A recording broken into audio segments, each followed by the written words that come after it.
Assalamu alaikum and hello everyone. I hope you're all doing well. Welcome back to another vlog in which I will talk to you about the documents that you need to bring when you are first time traveling to the UK on a student visa. Bringing these documents is essential because it helps to streamline your whole recruitment process, and it also helps you to avoid unnecessary delays in that process, because as a student I believe every single day of ours is important in the UK, because based on our visa conditions we are only here for a certain period of time, which means we cannot make matters complex when things could have been done in a more easier and convenient way if they are planned ahead. So शुरू करते हैं जी, और बताते हैं कौन कौन से documents जो हैं आपको चाहिए होंगे यूके आने के लिए। कुछ इसमें से डॉक्यूमेंट्स जो हैं वो बहुत यूज़फुल हो सकते हैं आपके लिए आपके रिक्रूटमेंट प्रोसेस में। उसके साथ साथ कुछ डॉक्यूमेंट्स जो हैं वो कंडीशन है और रिक्वायरमेंट है, अगर आपको यहाँ पे जॉब चाहिए तो वो डॉक्यूमेंट्स आपको दिखाने पड़ते हैं अपने एम्प्लॉयर को। उसमें से पहले जो आ जाते हैं, जो मेन डॉक्यूमेंट्स हैं उन पे आ जाते हैं। एक तो अपने साथ कैश लेटर लेके आएँ, उसके साथ आपने जो है अपना ट्यूबरक्लोसिस का टेस्ट करवाना है। वो अगर आप कंसल्टेंट के पास जाएंगे तो वो ऑलरेडी आपको इससे रिलेटेड सारा गाइड कर देगा और वो आपकी अपॉइंटमेंट भी कर देते हैं। मैंने जिस कंसल्टेंट से करवाया था तो उसने मेरी अपॉइंटमेंट भी बुक करवाई थी। मैंने सिर्फ उसको पैसे दिए थे और उसने जो है ट्यूबरक्लोसिस का टेस्ट जो है उसकी अपॉइंटमेंट बुक करवा दी, और मैं सिर्फ उधर गया और मैंने टेस्ट दिया और मुझे रिपोर्ट मिल गई उसकी। ठीक है, तो वो कुछ इंपॉर्टेंट है। अभी मुझे पता नहीं है कि यूके अभी भी मांग रहा है for travel that you have to provide them with the tuberculosis test report, लेकिन आप अपने कंसल्टेंट से पता कर सकते हैं और वो आपको इस पर फर्दर गाइड कर देगा। उसके अलावा जो है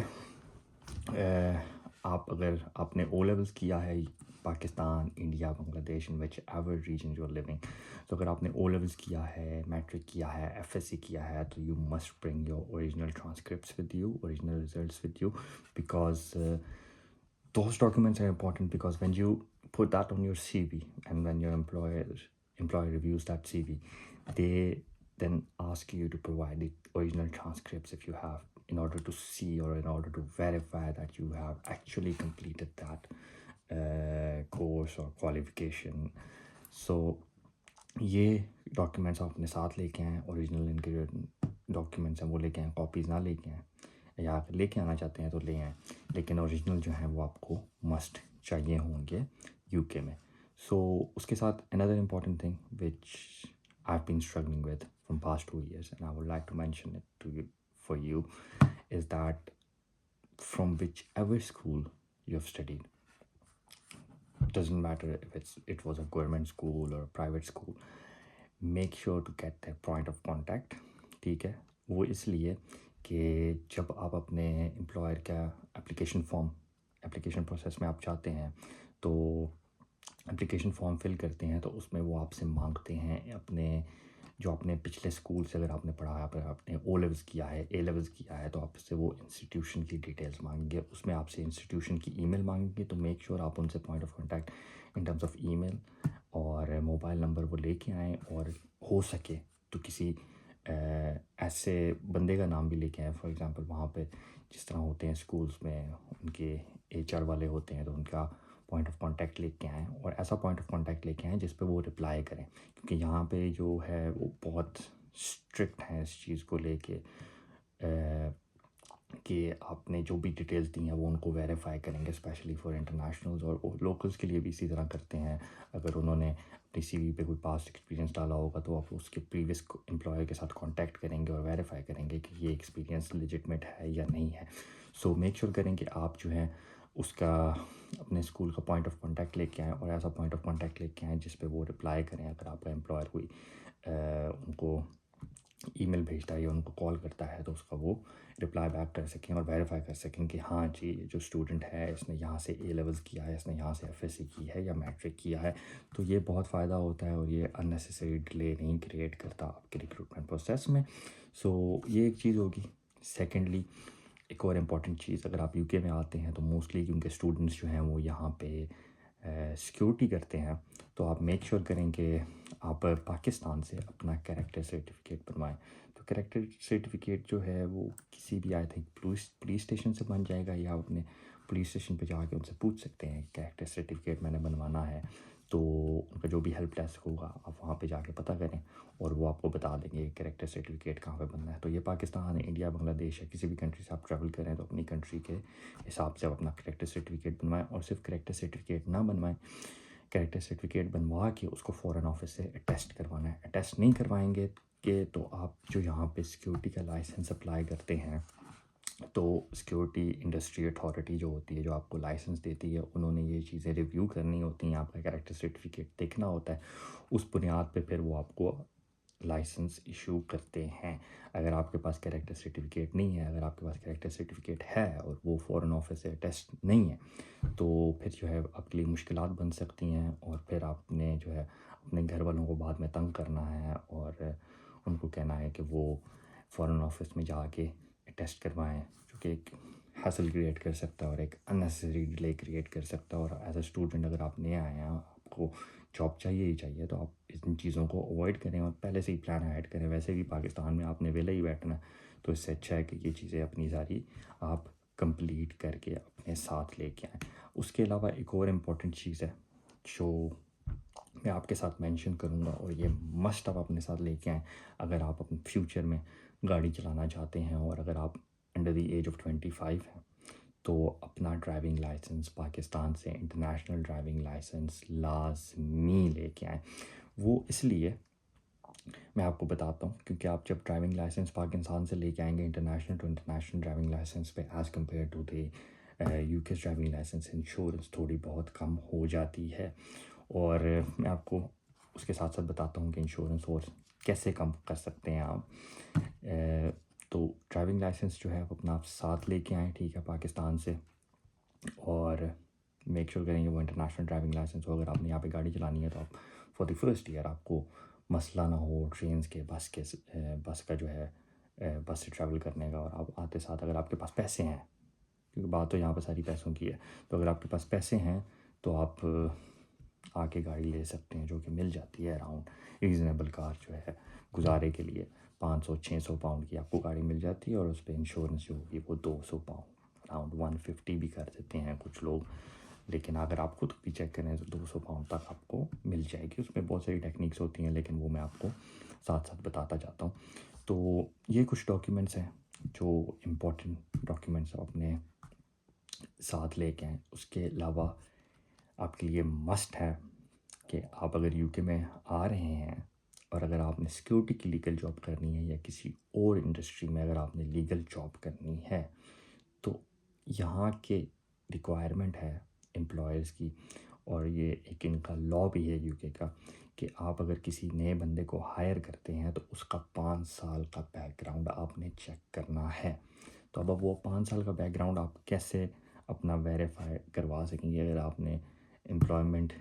अगर आप एम्प्लॉयमेंट में थे तो आपने एम्प्लॉयमेंट शो करनी है उन 5 सालों में, लेकिन लेजिटिमेट शो करनी है जिसको एम्प्लॉयर वेरीफाई करे। अगर वो वेरीफाई नहीं करेंगे तो आपका रिक्रूटमेंट प्रोसेस जो है वो वहाँ पे डिले हो जाएगा।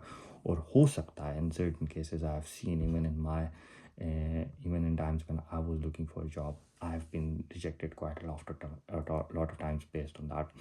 So मेक श्योर करें कि आपका 5 साल का जो है, अगर आप स्टूडेंट हैं तो फिर तो आपके लिए आसान हो जाना चाहिए कि अगर आपने 3 साल ओ लेवल्स किया है, 2 साल आपने ए लेवल्स किया, तो 5 साल ही आप वेरीफाई करें। इसीलिए मैं आपको कह रहा था कि अपना जो पॉइंट ऑफ कांटेक्ट है स्कूल का या कॉलेज का, जहाँ से भी आपने कंप्लीट किया है ओ लेवल्स ए लेवल्स, तो वो अपने साथ लाजमी लेके आएँ, क्योंकि यहाँ पे वो वेरीफाई करेंगे।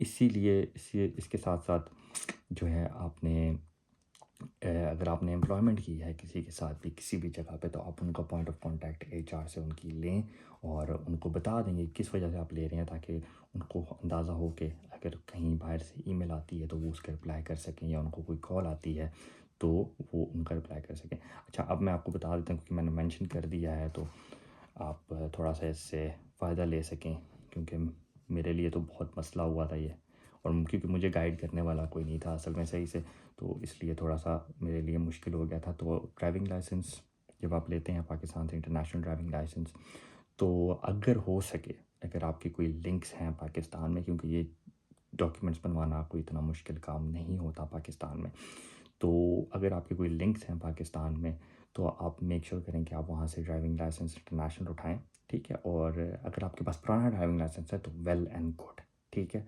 हो सके तो 1 साल पहले, अगर आप यूके आने का आपका इरादा है तो 1 साल पहले आप ड्राइविंग लाइसेंस बनवा लें। उस पे हो सके तो आप किसी भी इंश्योरेंस कंपनी से, ठीक है, या आप उसकी इंश्योरेंस करवा लें गाड़ी पे, ठीक है। अगर आप इंश्योरेंस नहीं करवाना चाहते तो किसी भी, अगर आपका कोई लिंक है, ये एक सिर्फ एक जनरल इन्फॉर्मेशन दे रहा हूँ, आपके लिए फ़ायदा हो सकता है, आपकी इंश्योरेंस कॉस्ट जो है यूके में कम हो सकती है गाड़ी की। तो किसी भी आप इंश्योरेंस कंपनी का सर्टिफिकेट लेके आएँ, no claim bonus. No claim bonus UK में बहुत कॉमन है, और नो क्लेम बोनस की बुनियाद पे यहाँ की जो इंश्योरेंस कंपनीज़ हैं वो आपको डिस्काउंट देती हैं। तो अगर आपके पास 1 साल का नो क्लेम बोनस है, तो अगर जिस बंदे के पास 1 साल का नो क्लेम बोनस नहीं है, उसकी इंश्योरेंस में और एक बंदे की इंश्योरेंस में जिसका पास 1 साल का नो क्लेम बोनस है, बहुत ज़मीन आसमान का फ़र्क आ जाता है, और आपकी insurance cost overall for the year बहुत कम हो जाती है। और इन मंथ में अगर आप करें तो, अगर नो क्लेम वाले की, जिसके पास नो क्लेम बोनस है, उसकी इंश्योरेंस कॉस्ट जो है वो अराउंड 150 होगी, तो जिसके पास नहीं है उसकी 250 होगी, तो अराउंड 100 पाउंड का डिफरेंस होता है। और अगर आप ये साल पे करें तो अराउंड कोई 1200 पाउंड का डिफरेंस हो जाता है। तो आप मेक श्योर करें कि अगर आपको वहाँ से मिल जाता है नो क्लेम बोनस, अगर आपके कोई लिंक है और अगर आपको कोई बनवा देता है, तो वेल एंड गुड, आप लेके आएँ अपने साथ, और यहाँ पे आके आसानी से आप गाड़ी चलाएँ 500-600 पाउंड की, उस पर 100-150 पाउंड इंश्योरेंस दें, और बाकी जो है 100-1 पाउंड आप कर लें रोड टैक्स। इससे कम भी होता है, अराउंड 20 से 30 पाउंड भी रोड टैक्स हो जाता है।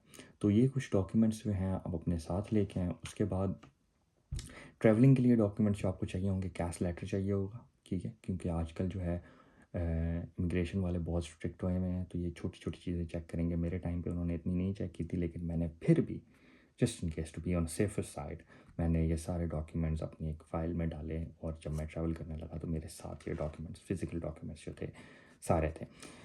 सो उसमें आप अपना cash letter, offer letter university का, अगर आप हो सके तो आप प्रिंट कर लें, जो आपने पेमेंट की है फ़ीस, ठीक है, जो आपने पेमेंट की है यूनिवर्सिटी को, उसकी रिकॉर्ड, ट्रांजैक्शन रिकॉर्ड जो है, वो आप अपना फ़िज़िकली प्रिंट करके डॉक्यूमेंट अपनी फ़ाइल एक छोटी सी बना लें, उस फाइल के अंदर जो है आप उसको डाल लें। उसके साथ पासपोर्ट साइज़ फ़ोटोज़ यहाँ पे इम्पोर्टेंट है।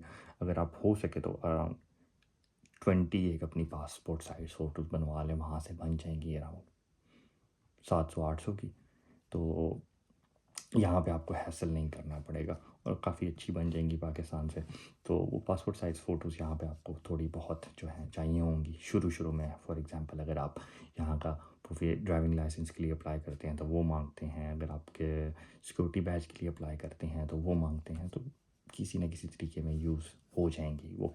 तो कैश लेटर, ऑफर लेटर, और जो प्रिंट कर लें जो ट्रांजैक्शन आपने यूनिवर्सिटी को की है फ़ीस, तो वो, और उसके साथ वो ट्यूबरक्लोसिस वाला सर्टिफिकेट, ये आपको चाहिए होगा।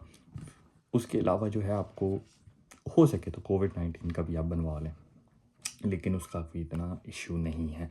मेरे टाइम पे उन्होंने चेक नहीं किया था, लेकिन मैंने सुना था कि कुछ लोगों ने जो है वो बनवाया था, लेकिन अब तो खैर बहुत टाइम हो गया, around it's talking about 2-3 years before. So अब का इतना सीन ना हो कोविड-19 का। तो ये डॉक्यूमेंट्स जो हैं बहुत इंपॉर्टेंट हैं, और भी कोई डॉक्यूमेंट्स मेरे जहन में आएंगे तो मैं अपने नेक्स्ट व्लॉग में जो है आपके साथ शेयर करूँगा। तो मेक श्योर करें कि जो जो चीज़ें मैंने बनाई हैं, इनको आप नोट कर लें। एक बार फिर से ओवरव्यू आपको दे देता हूँ, ताकि आपको अंदाज़ा हो, अगर आपने बिल्कुल लास्ट में व्लॉग शुरू किया है।